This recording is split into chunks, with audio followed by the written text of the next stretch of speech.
Hello and welcome to the podcast.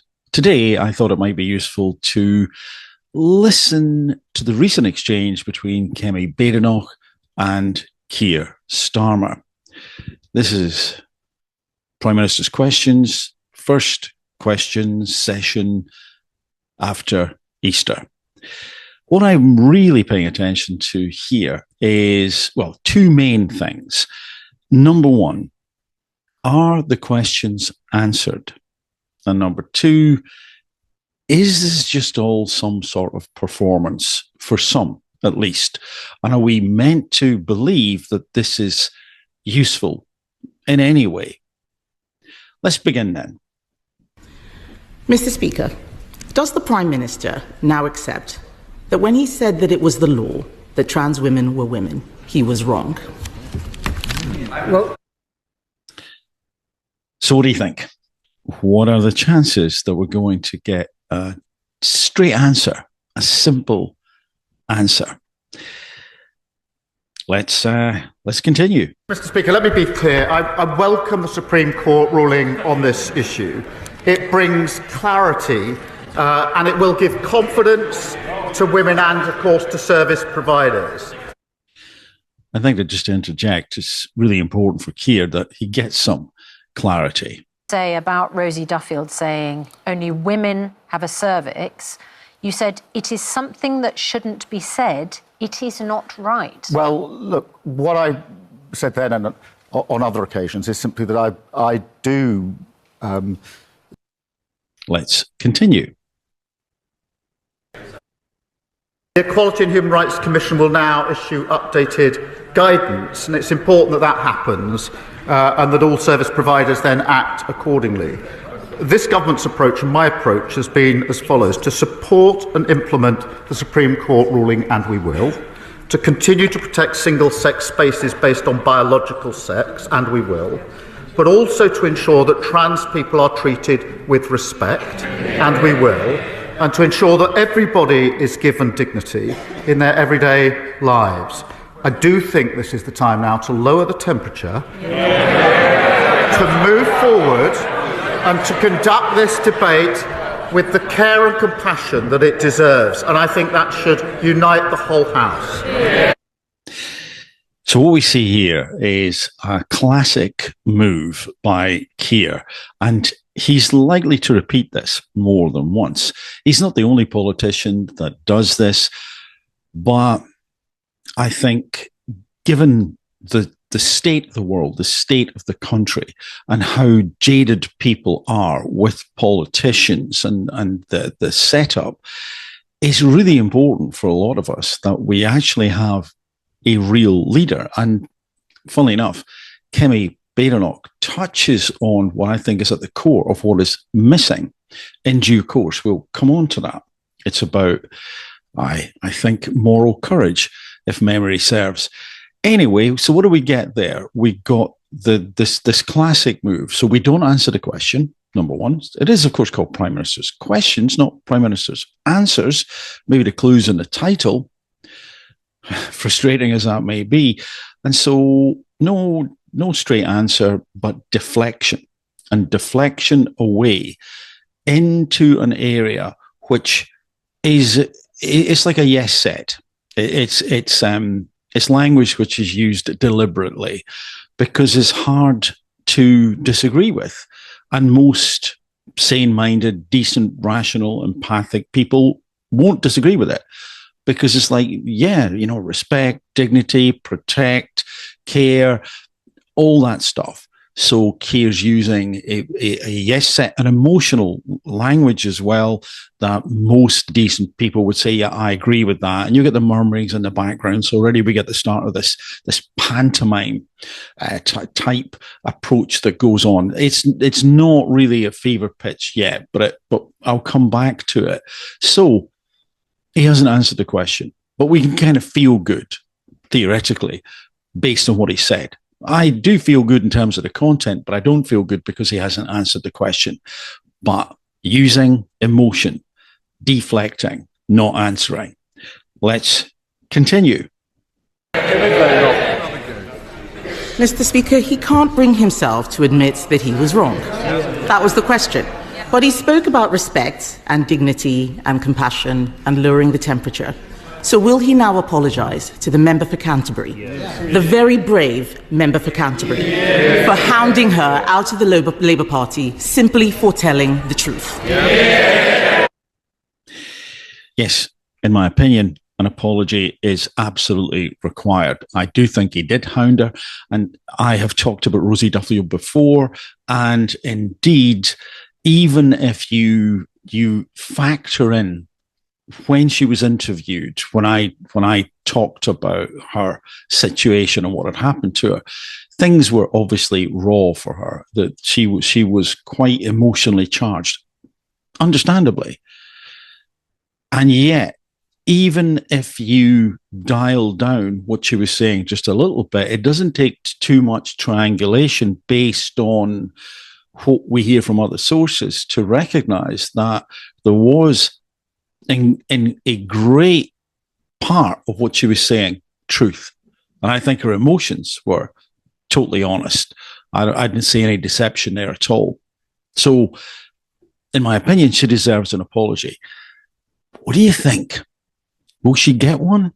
Is that what we're going to see next? Let's find out. Mr. Speaker, I've always approached this on the basis that we should treat everyone with dignity and respect, whatever their different views, and I'll continue to do so. Well, hold on. It doesn't seem to have answered the question, but that word dignity and that word respect seem to have had a slight impact on Rosie, and we might allude to that later on. So anyway, maybe he's going to answer now, because we've got this again, emotional language, dignity, respect. Yes, of course. Yes, of course. Do we get an answer? Do we get an apology? So, and I'll tell you, Mr. Speaker, for why. Because when we lose sight of that approach and make this a political football, as happened in the past, then we end up with the spectacle of a decent man, and he was a decent man, the previous Prime Minister, diminishing himself at this dispatch box by making trans jokes whilst the mother of a murdered trans teenager watched from the public gallery just up there. That will never be my approach. My approach will be to support the ruling, to protect single-sex spaces and treat everybody with dignity and respect. And I believe there's a consensus in this House and the country for that approach. Can you see the pattern? So, does not address what was being asked, doesn't address the individual. Instead, talks about things which, once more, most of us would agree with. Gets the rousing cheers in the background, so all is well. But it's not, is it? Because he's not answering the question. And the deflection and the use of an emotional, shall we say, content to fire back at Kemi with is, again, whilst most of us would agree with it, almost all of us would agree with it, is just useless as far as I'm concerned. If this was a board, if we were the shareholders and we were looking at this nonsense, again, not the content of what he said, but when he said it and why actually he said it, we would want the board removed, or at least some of the key players. Let's continue. Mr. Speaker, there was no apology for the member for Canterbury. There is no taking of responsibility. He talks about political football. He practically kicked her out of his party. Constructive dismissal. Constructive dismissal. He talks about my predecessor. What about the abuse I faced from his MPs calling me a transphobe for supporting what the Supreme Court has now clarified in his words? And where was he? He hid for 6 days without commenting on the Supreme Court judgment. Why did it take him so long to respond? Isn't it because he was scared? So, Kemi uses the phrase constructive dismissal. From my perspective, that's exactly what it was. It is disgusting. It was disgusting. However, we've now moved on to why wasn't Keir talking? Why wasn't he responding to the ruling? Is he scared? What do you think now? Will we get a direct answer, or will we see some more deflection and emotional language? Place your bets. Well, no, actually don't. Gambling's not a good thing to get involved in. But anyway, actually, this isn't much of a gamble. Here we go. Mr. Speaker, the only fiction here is the idea she delivered anything in office. Yeah. She held the post of Minister for Women and Equalities for 2 years, and she did precisely nothing. She provided no clarity on the law, did nothing to improve women's lives, which got materially worse under her watch.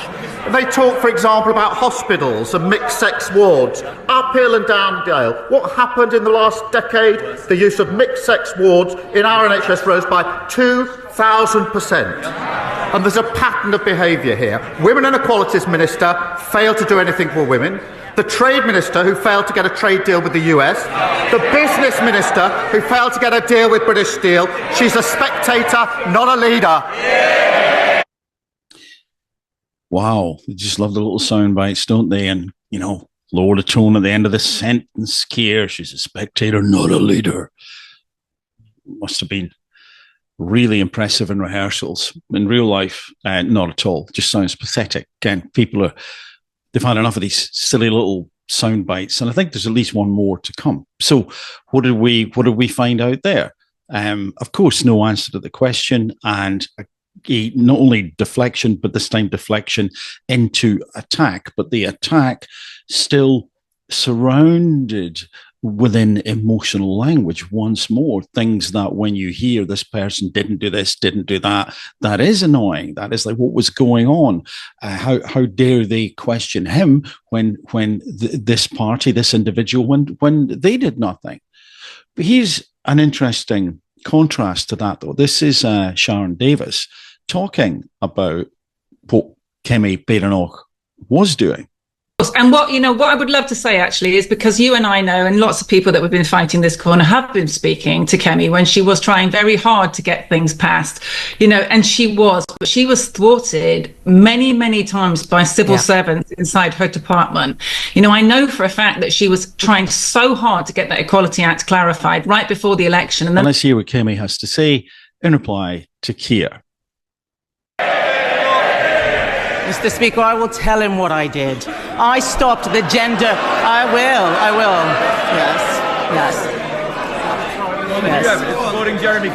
When his Labour leader in Scotland was whipping his MSPs to get male rapists into women's prisons, I stopped that gender recognition bill.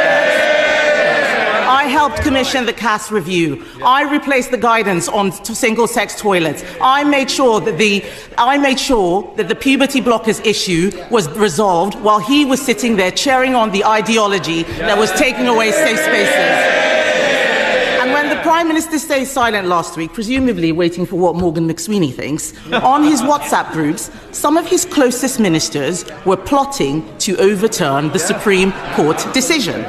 Labour MP after Labour MP stood up yesterday and challenged the ruling. How can we take his government seriously on this?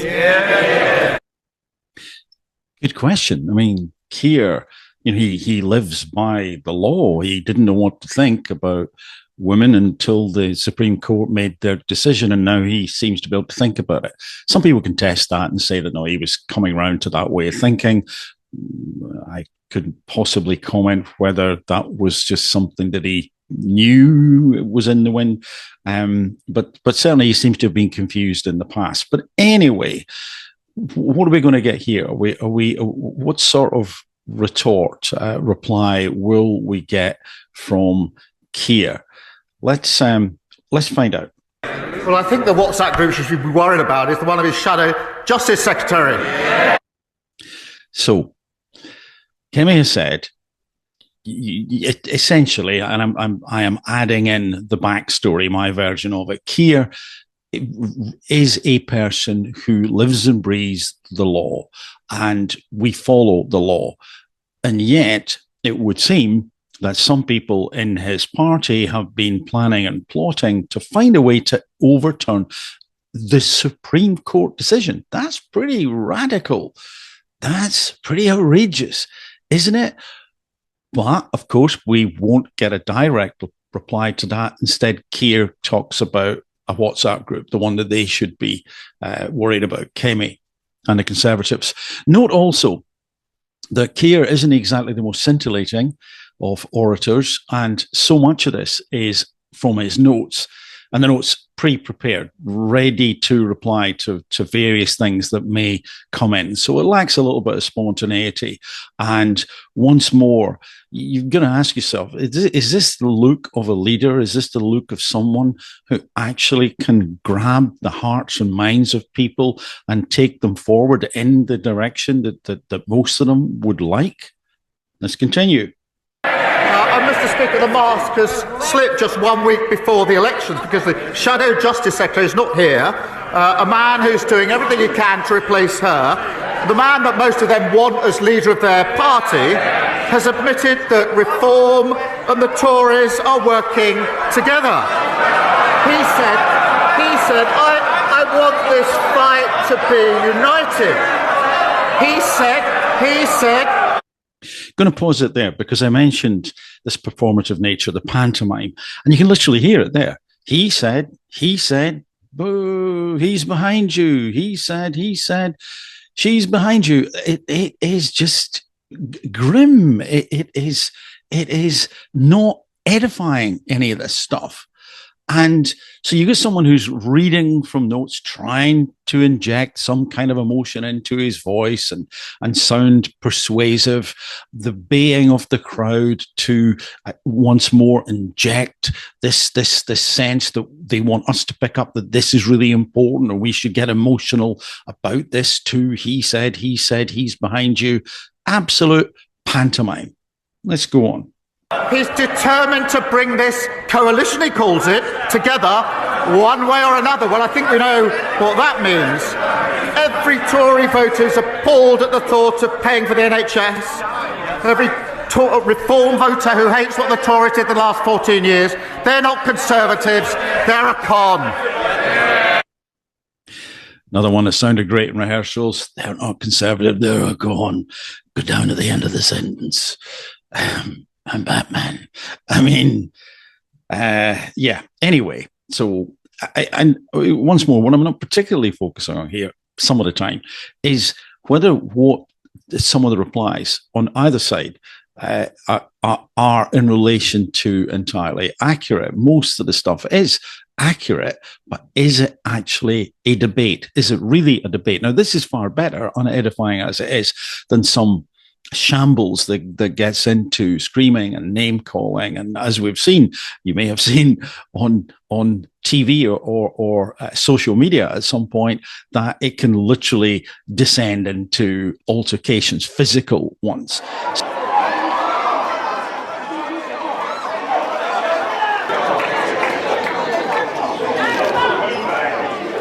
So yes, there is an art to it. There is a style to it. There is a pantomime quality to it, which I do accept, but not to this level and not at this point in time. What I think we're seeing and listening to is not getting us closer to solutions. It's not taking things forward. Doesn't mean to say that behind the scenes, sometimes things do take us forward. Of course they do. But I just think whether there's a legal protection to this or not, these politicians have to answer questions.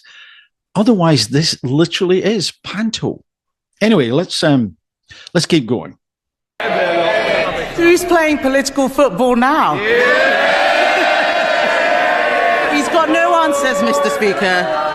I'm going to stop there because I'm always in two minds when Kemi laughs and makes jokes. Part of me thinks, yeah, this does sort of add to the festive atmosphere, and this is quite important for people.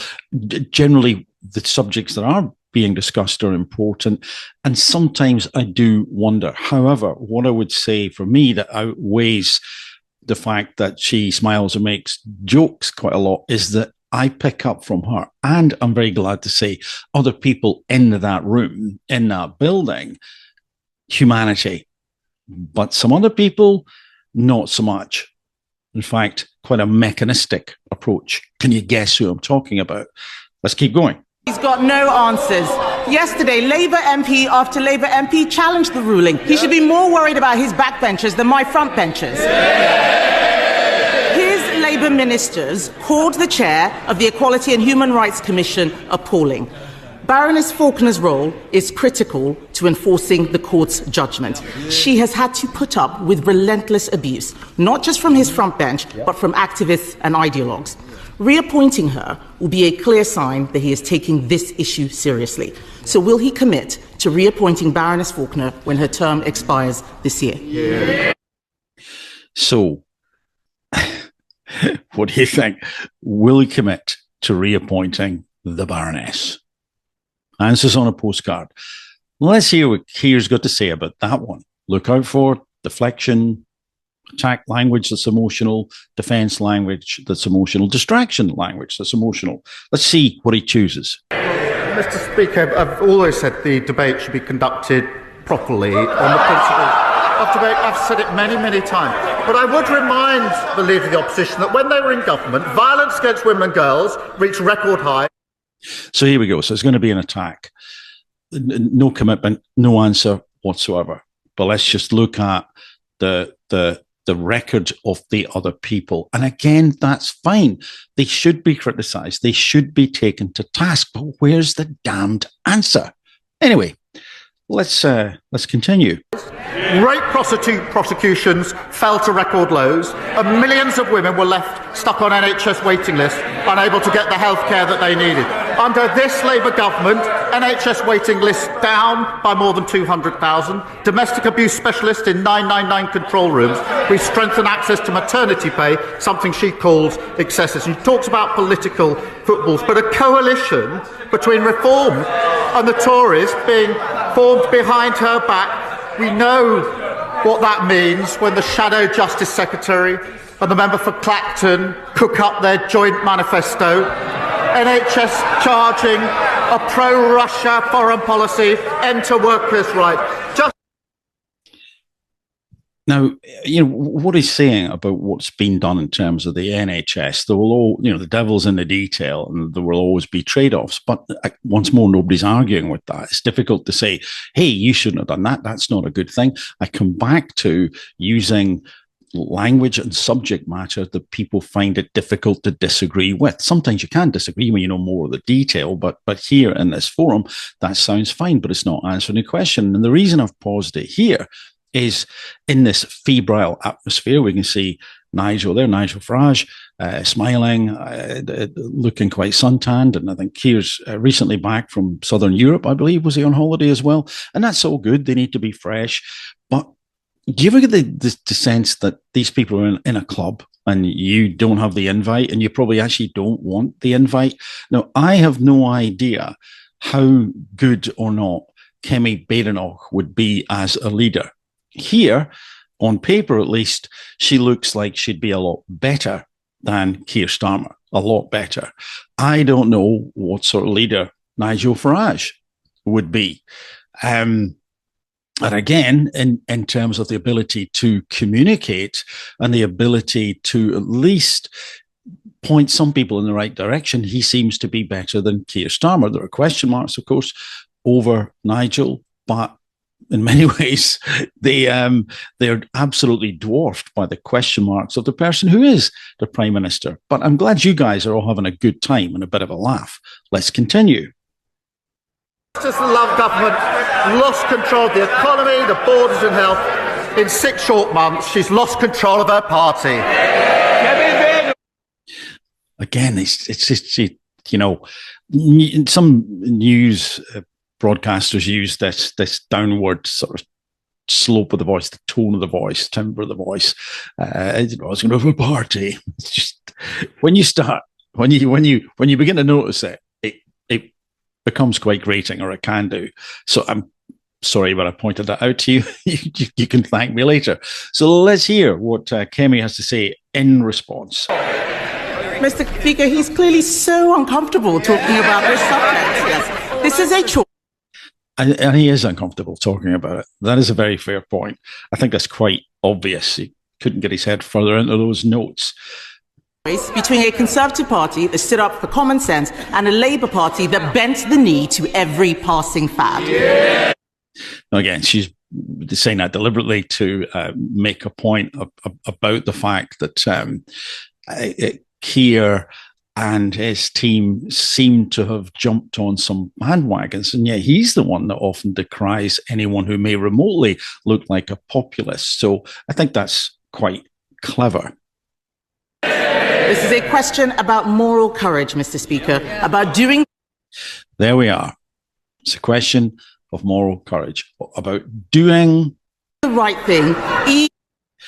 The right thing. Even when it is difficult. And even when it is difficult.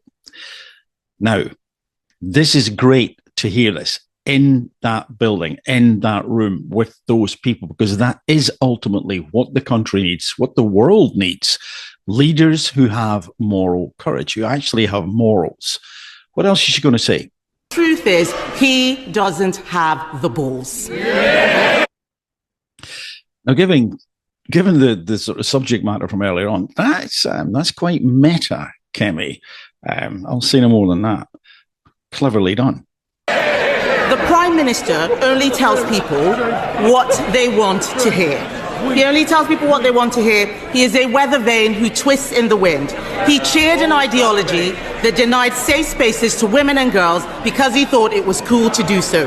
He hounded a brave female MP out of his party for telling the truth he accepts now. And now he is hiding behind the Supreme Court judgment. And isn't that because he doesn't know what he actually believes? Yeah. Mr. Speaker. Well, I'm not going to play you his response. I cut the video there because it sort of kind of goes on, as you can imagine, and there's only so much of this that you and I can take. So back, however, to what Kemi was saying about the weather vane twisting in the wind. What does he believe? Essentially, the question being asked. And I recall somebody had written, somebody in the know or somebody who is able to interact with the politicians and the political media, saying that there is no Starmerism. There is no Starmerism. Because what he believes, and like the weather vane, is where the wind's blowing. In other words, what is expedient in the moment? What is expedient to someone like Keir, who quite obviously lacks communication skill and ability, lacks an element of charisma, to say the least, and is someone who, if that were the case, you would imagine could be focused on the details and following the law, would sort of stick to one route and one path. And then when the law changed, as we've seen, although it took him a little bit of time, have to essentially agree. But in terms of what he does believe, it's been very difficult when he was in opposition, and certainly since he's been in power, to understand it. But I think there is an understanding to be had, because the Starmerism is about Keir Starmer. It is about the expediency in the moment of what he can do and say to get where he wants to get to. There is only one pattern, and that is power. It's prestige. It's influence. It's self-aggrandizing behavior. For Keir, the catnip, the elixir, is to get more and more recognition. To get more and more recognition, he needs to be elevated. He needs more status, or status, if you want to pronounce it that way. He needs to be, therefore, not hobnobbing with the people in this country. He'll do it, but you can see his interest is the world stage, and connecting and striding around the world stage with these so-called great and the good, which of course most of them are not remotely at all. And this guy is interested in that. He's not interested in other people unless they are useful to him. He's not interested in answering these questions, and he's brushing them aside and expecting everyone else to go, hey, this is normal, this is okay, prime ministers generally don't answer questions. And I say, again, the time now, well, it's different from what it was before. This is unacceptable. This is unacceptable leadership. It is not leadership. Let's listen to what Rosie Duffield said about his leadership. You could see from your expression that you were not exactly impressed with what he had to say. And to be honest, not very many people were. So I think your expression kind of said it all, really, because he was, even for Starmer, particularly robotic and ridiculous yesterday, wasn't he? Yeah, I think, I mean, those are obviously just the latest lines. And of course, he was going to have to accept the judgment of the Supreme Court. You know, that's literally the law. Right. I think it's just the fact that he seems to have kind of been on a journey and we're not really sure. It's flip-flopped so many times. You know, it's not exactly clear political leadership, really. And I leave you with this little bit of footage of Rosie Duffield when Keir was not answering the question about apologising to her and instead was talking about dignity, respect, care, whatever, blah, blah, blah, blah, blah. Have a look at Rosie's face. And I think in many ways, she sums up the emotions of an awful lot of people in the population when they hear Keir talk.